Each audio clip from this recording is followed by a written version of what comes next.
Բարև ձեզ Meridian Expo կենտրոնում այս պահին տեղի է ունենում 5-րդ Career City Fest լավագույն գործատուների փառատոնը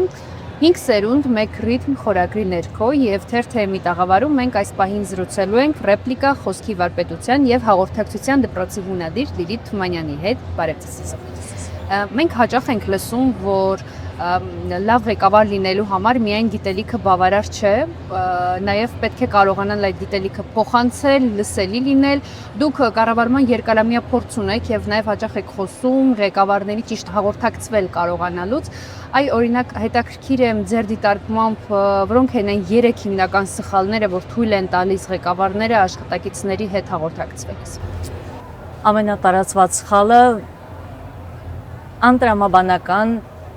դիստանցիան է, որը պահում են բացառելով տարատեսակ շփումները։ Գործնական, միջանձնային, դա անհրաժեշտ է այսօր։ Երկրորդ խնդիրը հանձնարարողի դերում հանդես գալն է միայն, որովհետև դու ոչ թե պիտի հանձնարարես ու հրահանգես, այլ առաջնորդես, լինես հենց առաջինը կատարողների շարքում, ցույց տաս եւ մոտիվացնես։ Եվ երրորդը հետադարձ կապի բացակայություն։ Երբեմն անհրաժեշտ է հարցնել մարդուն. ինչ ես կարծում նրա մասին, ինչ ես քեզ հենց նոր հանձնարարեցի։ Կարող է բաներ կան, որ ես չեմ նկատում։ Կարող է կա ավելի լավ կատարման ճանապարհ։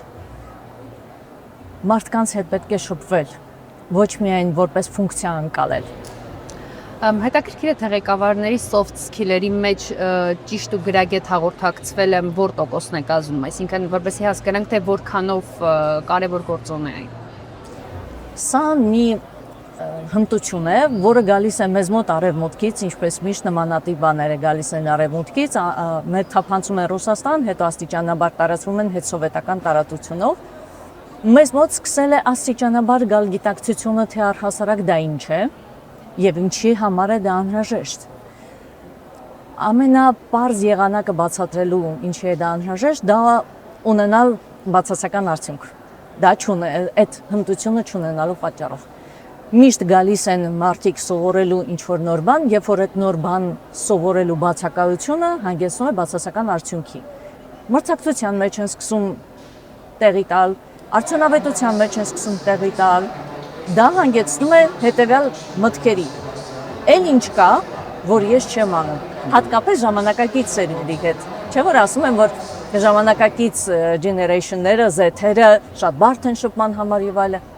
Իրականում բարդություն չկա, ուղղակի պետք է սկսել այդ շփումը եւ ամեն ինչ կստացվի։ Ճիշտ հաղորդակցվելը խոսքը գրագետ հաղորդակցման մասին չէ։ Այդ ռետորիկան մարդը արդյոք իծն է ստանում, թե ժամանակի ընթացքում կարող է դա զարգացնել։ Այսինքն դա մարդու հետ ծնվում է, թե ժամանակի ընթացքում այսպես Եվ կան մարդիկ, ովքեր իծն է օժտված են այդ տաղանդով, կան մարդիկ, ովքեր սովորում են դա հնարավոր է սովորել եւ դա նորմալ է, որովհետեւ մենք օրինակ կյանքի ընթացքում սովորում ենք տարբեր լեզուներ, սա էլ է լեզու, սա շփման, հաղորդակցման հմտություն է, լեզվի պես մի բան է, որը կարելի է սովորել եւ կարելի է զարգացնել եղած հմտությունները, բայց ոչ մեկ չի չեղարկել տաղանդը։ Այո։ Դուք կարող եք վերել օրինակներ, որ հենց դրանք են ընկած բիզնեսի հաջողության ու զարգացման հիմքում հաղորդակցության տեսակետից, այսինքն հաղորդակցման ճիշտ օրինակներ, որոնք ընկած են հենց բիզնեսի զարգացման հիմքում։ Բիզնեսի զարգացման մեջ ընկած ամենակարևոր սկիլը մեր կազմակերպիչներին հավանում, դա դիմացինին լսելն է։ Լսել ոչ թե ականջով, այլ ունկնդրել, հասկանալով լսել, որն է իրական նպատակը, որն է ենթաշերտը, որի մասին բարձրաձայն չի ասվում, բայց ցուցադրվում է, որն է մեր փոխհարաբերությունների իրական նպատակը իմ եւ դիմացինի։ Արդյոք դիմացինը հասկանում է իմ իրական նպատակները, արդյոք ես հասկանալի եմ, իրար լսել, իրական նպատակներ հասկանալ եւ իրական նպատակների մասին գեղեցիկ ձևով ներկայացնել։ Սա ամենաբարդ բանն է, որովհետեւ մենք բիզնես կառուցելիս սովորաբար վերին գաղափարներ, գեղեցիկ ինչ-որ թեզեր, ինչ-որ պնդումներ, շատ լուրջ content making է տեղի ունենում, բայց որը չի համապատասխանում իրականությանը։ Եվ այստեղ սկսվում է իրար չվստահելը, որովհետև ակնհայտ է, զգացվում է, անգամ եթե մարդիկ չեն տեսնում աչքով կամ ականջով չեն լսում, զգում են, որ չկա համընկնում, այդ դրա համար եմ ասում, իրական նպատակների մեջ լինել ազնիվ, զգալ դիմացինի իրական նպատակները եւ իրական շահը։ Ձեր տպավորությամբ բիզնեսների հետ շփումներում նաև հայկական բիզնեսները հասկանում են այդ արդյոք հաղորդակցման եւ խոսքի կարեւորությունը։ Այսինքն անում են որոշակի աշխատանք այդ ուղղությամբ։ Աստիճանաբար գնալով ավելի ու ավելի հաճախ են դիմում, որովհետև աստիճանաբար ավելի ու ավելի հաճախ են ավելի նորաստեղծ բիզնեսները առաջ անցնում հնաբնակներից, հենց այն պատճառով, որ տիրապետում է այս նոր հմտությունների։ Սկսում են զգալ, որ դրա բացակայությունը քեզ զրկում է մրցունակությունից։ Սկսում են դիմել եւ սկսում են հասկանալ դա։ Եվ վերջում ամփոփելով մեր զրույցը, ինչ խորհուրդ կտաք փառատոնին այցելող երիտասարդներին, ինչպես հաղորդակցվել գործատուների հետ եւ ինչպես հասկանալ,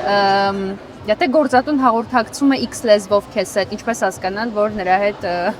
պետք չէ համագործակցություն։ Գիտեք, դա շատ անհատական է եւ շատ սուբյեկտիվ ընկալում կա, չկա միասնական ֆորմուլա, կա ամենակարևորը հասկանալ սեփական արժեքը, հասկանալ սեփական առաջարկը, հասկանալ սեփական պահանջարկը, որ պարագայում եմ ես պատրաստ անել սա, որ պարագայում պատրաստ չեմ անել սա, ու ինչի դիմաց, նախ եւ առաջ գիտակցել սեփական իրատեսակ լինել, ոչ թե սավառնել երկնքում, իրատեսական գիտելիք, սեփական անձի, սեփական հմտությունների մասին, նախապայմաններ, որ պարագայում ես պատրաստ եմ դա տրամադրել ինչ-որ մեկին եւ որ պարագայում պատրաստ չեմ։ Շնորհակալ եմ։